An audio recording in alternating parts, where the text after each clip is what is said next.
Hey guys, it's me, Jessica, and this is my mockumentary. Please bear with me. I am losing my voice, so I just wanted to give a heads up to that. But let's get started. Alrighty. Have you ever felt feelings of jealousy? Have you ever wanted to act on those feelings? Well, no. Shame on you. Don't act on those feelings.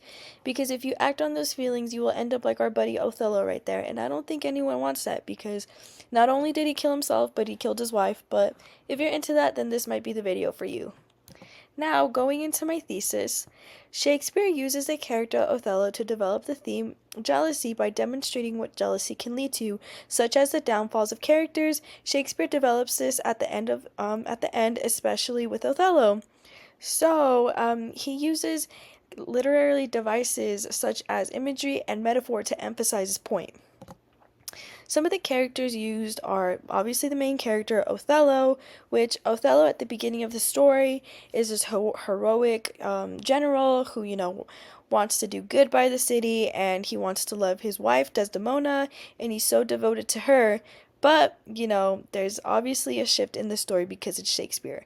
And some of the other characters, Iago is the instigator, the master manipulator of our story. And of course, Desdemona is a loving wife to Othello who only wants to demonstrate her love to Othello, and she's just this caring, nurturing person. Moving on, Cassio is the innocent second right hand man to Othello, who is later on framed, but at the end of the story is our hero in a way. Emilia is Iago's clueless wife, so I emphasize the parentheses. um, Rodrigo is helplessly in love with Desdemona and would do anything such as even murder or get someone fired for her love and approval. We don't really need to worry about Barbanita. Sorry, I don't know how to pronounce that, or Bianca, because they're not really what characters are going to prove my point here. But some of the oh my gosh, excuse me, literary elements used are foreshadowing. Shakespeare uses foreshadowing throughout the story, but an example of foreshadowing is when Othello is talking to Iago about the accusation he made against Desdemona on page 144, when he says, "Thinkst thou I'd make a life of jealousy?" It's basically like Othello saying to Iago, like, why? Well, my interpretation of it is, why would I devote my life around jealousy, which is later on ironic because he quite literally kills his wife because he's jealous. But moving on to my next point is the handkerchief. I didn't really feel like I needed to mention all the pages that it's mentioned in because it's mentioned quite frequently, sorry, throughout the story, but its mention begins in Act 3, Scene 3, when Othello asks for proof, and Iago brings up, like, oh, well, we found this in Cassio's room, which obviously is not true, but it, builds. It's the center around Othello's jealousy because it's literally quite the artifact that sets him off. Another example of elements used is imagery when him and Othello are discussing, like, how he feels about this, and Iago mentions the green-eyed monster, which is kind of ironic a little bit because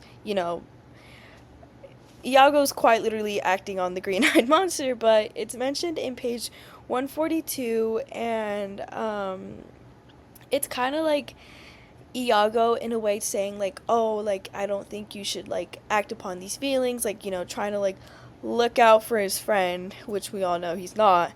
But yeah, it's kind of demonstrating, like, it makes you imagine, like, oh, the green-eyed monster, which is, I have a photo right there. But lastly, the last element used is metaphor, and this is when Emilia and Desdemona are talking about the accusations that Othello has made against Desdemona, and she's basically saying that jealousy is a monster, and it kind of like it's born upon the person's actions, is my interpretation of it. So let me read out the quote aloud. It is a monster begot upon itself, born on itself, which again, like I said, it's kind of like I feel like this action is only basically what she's trying to say is um, when these actions are acted upon, it creates a monster. Now, moving on to Othello's jealousy, basically, at the beginning of the story, like I mentioned earlier, we see this well developed man who is basically like a hero, and all he wants to do is protect his city and like love his wife and prove that um, he's a loving husband to Desdemona's dad. But it isn't until Act 3, Scene 3, where we begin to see a spiral, and he's now acting like a jerk to Desdemona, and he's like, oh, like, you're a cheater, this and that. But it's kind of like I mentioned earlier, the handkerchief is this huge thing that sets him off and causes him to just spiral. An example of this that I thought was when he's basically like accusing Desdemona and asking her a whole bunch of questions, and he says, "What? Not a whore?" And my interpretation of that is kind of like sarcastic in a way. Like, he's like, "Oh, like, shut up, like, you're not a whore." Like, basically dismissing everything that she said, like her logical explanation, and Othello's just purely driven off his jealousy to the where he's like, shut up, like, you know, you're a blank. I feel bad saying the word, but that's what I get from it. And I just think jealousy makes him a madman. Like, obviously, like, not only does he kill himself, but again, he kills his wife, and he's kind of responsible for the other deaths in the story. Like Emilia, you know, Emilia's just trying to protect Desdemona, and she like obviously takes a hit for it. And another example is Rodrigo, since Rodrigo kind of wants to like, well, it's not necessarily like Othello's fault, but in a way it kind of is, because he's so driven on this like feelings of action that like Iago's like, oh no, like I can't have like him find out, you know, if that makes sense. Now, moving on to my mock argument. For my argument, I interviewed my friend Isaiah, and I just thought text messages would be a creative way since we didn't have like a time slot for it. We couldn't work with each other's schedules, but let me read the text messages. How do you feel about jealousy? I feel it is a very corrupt feeling, but it can be controlled sometimes, and it can be necessary depending on how you view it. Do you think it can control someone? Yes, of course. Over time, your thoughts corrupt your mind.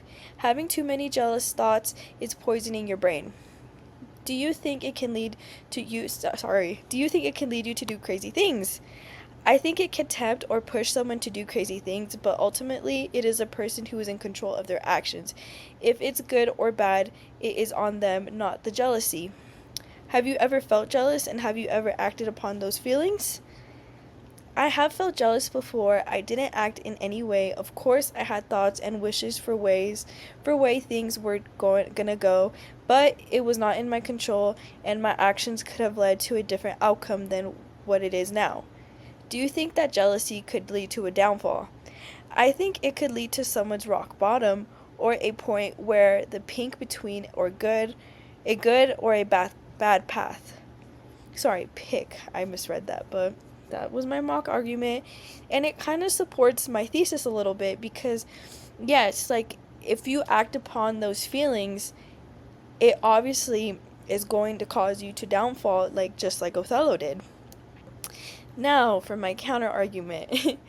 Although many might argue that Othello's downfall was due to Iago's manipulation and not the jealousy of Othello, which is understandable because in a way, a little bit, Iago's own jealousy of Othello is due to the promotion he received, and also the promotion that Cassio received, because, you know, Iago felt the entitlement that he should have gotten it, so now he's going to do everything in his power to destroy Othello's life, like, because in a way he feels that his life was destroyed.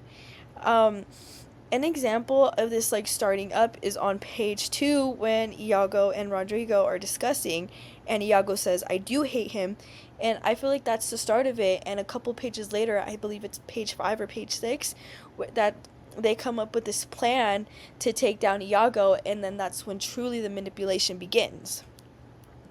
Now, for my special guest, my interview with Professor Passerini. Unfortunately, I did not get her face, but I got the ceiling, so let's enjoy that. And then Yeah. I did have another question, like connecting it to the real world. Do you think that jealousy is something that causes like people to have like a downfall or like just in general like any issues? Yeah. Yes. I think jealousy makes people make really bad decisions.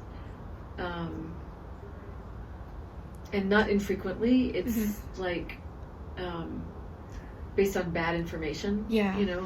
or misconstrued information, and so they're not even dealing with it. I mean, it'd be one thing to be jealous and you're dealing with the truth. Yeah. But a lot of times it's not really the truth, it's some kind of twisted way that you've decided to see it. Like mind games. Yeah, yeah. Or just like, I'm trying to think of examples.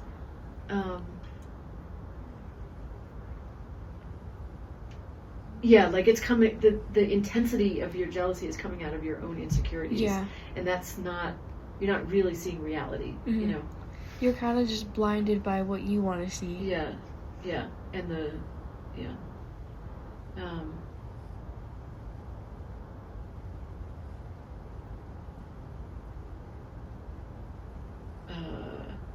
Yeah, and I think it makes people, like, examples like, when people are jealous of somebody who has a house that's nicer than theirs, or a partner that's prettier than them, or, things like that. It's like you end up doing work that you are maybe just wasting your time on in order to get that, because it's not what you need. That's not what is really important. Yeah. Yeah. You're No, just I agree. letting your jealousy lead you. Yeah. That's it. Alrighty, now moving on back to my presentation. Oh my goodness, why is it? Sorry. I would just like to bring attention to jealousy. I think it's a very important subject that it needs to be touched on a little bit more, because I feel like jealousy is honestly a feeling that a lot of us feel, and sometimes if taken in the wrong way, it can cause us to do things that like are not gonna end with good results. Kind of like Othello, like he was so driven by jealousy that it caused him to kill his wife and kill him, and that kind of like caused a downfall. Like he had like all this, like he had so many great things going, like he was a sergeant, he was like on top of the world, he had a beautiful wife, but he threw it all away because he was jealous.